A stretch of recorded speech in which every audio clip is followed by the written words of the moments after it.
सुप्रभात प्यारे बच्चों, आज हम भाषाभ्यास पाठ्य पुस्तक के पाठ 14 सबसे बड़ा मूर्ख से संबंधित पहले 3 प्रश्नों को समझेंगे। सबसे पहला प्रश्न है, र के रूप का प्रयोग कर शब्द ठीक कीजिए। बच्चों, आपको र के विभिन्न रूपों से संबंधित मैंने पहले भी जानकारी दी थी, जिसमें हमने र के विभिन्न रूपों अर्थात र के 4 रूपों के बारे में पढ़ा था। र के 4 रूप होते हैं। एक तो होता है र का साधारण रूप, दूसरा रेफ, तीसरा पदेन और चौथा पदेन। जिसमें र का साधारण रूप हम जैसे कि साधारण र वाले शब्द बोलते हैं, जैसे कि रथ, चोर, इन शब्दों में हम र के साधारण रूप का प्रयोग करते हैं।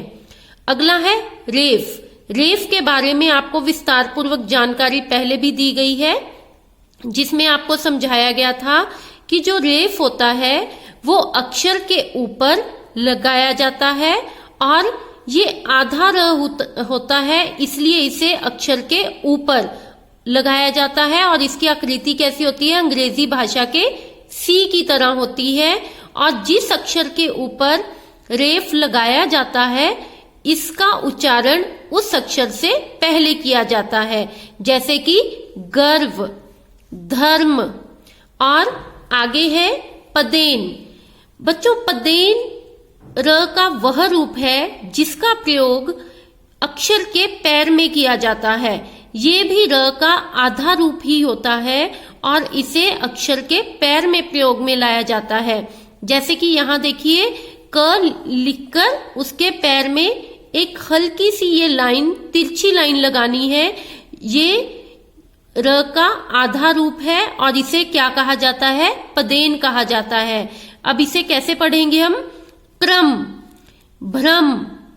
और र का एक और रूप होता है जिसे पदेन कहा जाता है, परंतु र का ये रूप सिर्फ 2 अक्षरों के पैरों में ही प्रयोग में लाया जाता है, ट और ड। जैसे कि आपने ट्रक लिखना हो तो आप ट के पैर में इसकी आकृति कैसी होती है, उल्टे वी की तरह। जैसे आप अंग्रेजी भाषा में वी लिखते हैं उसी तरह से इसकी आकृति कैसी होती है, उल्टे वी की तरह। तो ये जो रूप है ये ट और ड अक्षरों के पैरों में ही प्रयोग में लाया जाता है। और पदेन का यह रूप जो तिरछी लाइन वाला है ये बाकी अक्षरों के पैरों में भी प्रयोग में लाया जाता है और इसे कैसे पढ़ा जाता है, क्रम, भ्रम। तो आइए अब हम इससे संबंधित प्रश्न को समझ लेते हैं। प्रश्न है, र के रूप का प्रयोग कर शब्द ठीक कीजिए। बच्चों, हमें यहाँ कुछ शब्द दिए गए हैं जिनमें हमने र के रूपों का प्रयोग कर शब्दों को ठीक करना है। देखिए, यहाँ पे मैंने र के कौन से रूप का प्रयोग किया है, रेफ। तो ये क्या बन गया, मूर्ख। और यहाँ पे पदेन रूप का प्रयोग करने पर ये कौन सा शब्द बना, प्रिय। आगे यहाँ पे मैंने रेफ का प्रयोग किया है तो यहाँ क्या शब्द बना, वर्ष। अगला है, क्या शब्द दिया था हमें, अशर्फियां, परंतु शब्द क्या होता है, अशर्फियां। अर्थात यहाँ पे र के रेफ रूप का प्रयोग करने पे क्या शब्द बनेगा, अशर्फियां। अगला शब्द है प्रतीक्षा। प्रतीक्षा में जब हमने प में पदेन का प्रयोग किया तो ये नया शब्द बना, प्रतीक्षा। आगे है पमाण। पमाण में भी प में र के कौन से रूप का प्रयोग होगा, पदेन रूप का। तो ये क्या शब्द बनेगा, प्रमाण। आगे है पाण। पाण में जब हमने प में पदेन रूप का प्रयोग किया तो क्या बनेगा, ये प्राण। इस तरह से हमने इसमें र के सही रूपों का प्रयोग कर शब्दों को ठीक करना है। अगला प्रश्न है, समान अर्थ वाले शब्दों को मिलाइए। बच्चों, आपको पता ही है कि समान अर्थ वाले शब्द उन शब्दों को कहा जाता है जिन शब्दों के अर्थ एक समान होते हैं।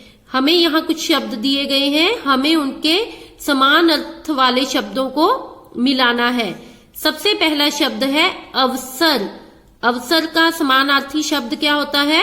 मौका। आगे है हुक्म। हुक्म का समानार्थी शब्द होता है आदेश। बेवकूफ। बेवकूफ का समानार्थी शब्द क्या होता है? मूर्ख। अगला है सबूत। सबूत का समानार्थी शब्द क्या होता है?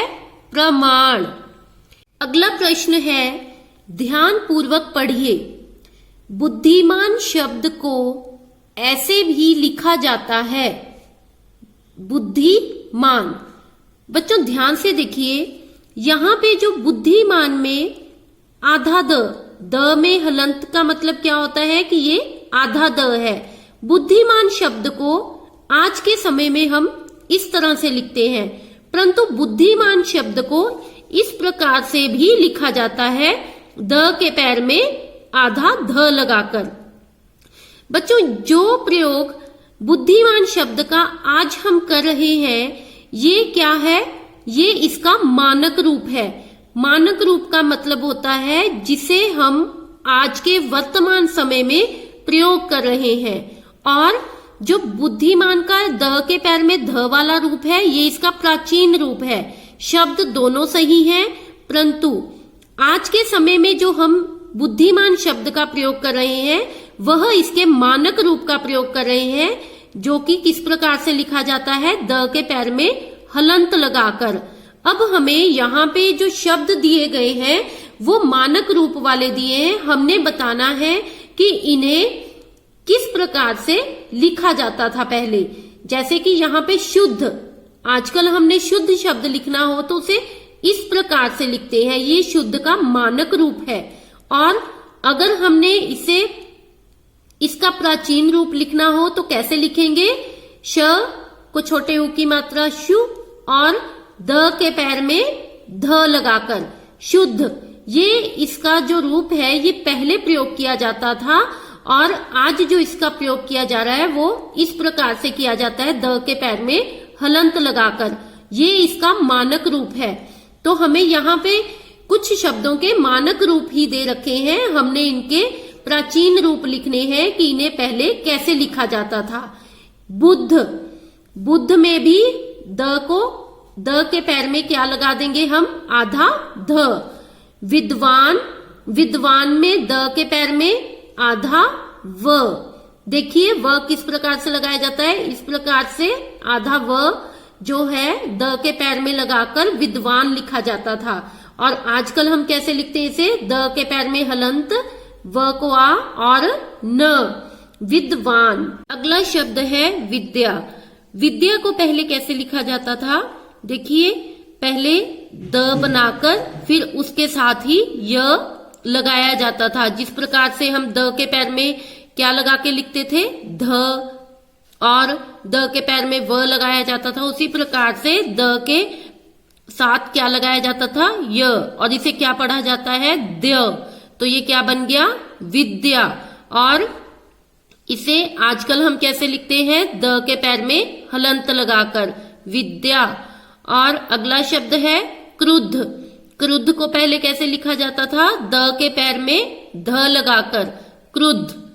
आगे है बुद्धि। बुद्धि को पहले कैसे लिखा जाता था? द के पैर में ही ध लगाकर। तो ये थे बच्चों शब्दों के मानक रूप के प्राचीन रूप। तो आपने भी इन 3 प्रश्नों को अपनी भाषाभ्यास की पाठ्य पुस्तक में ही सुंदर लिखावट में लिखना है और याद करना है। धन्यवाद।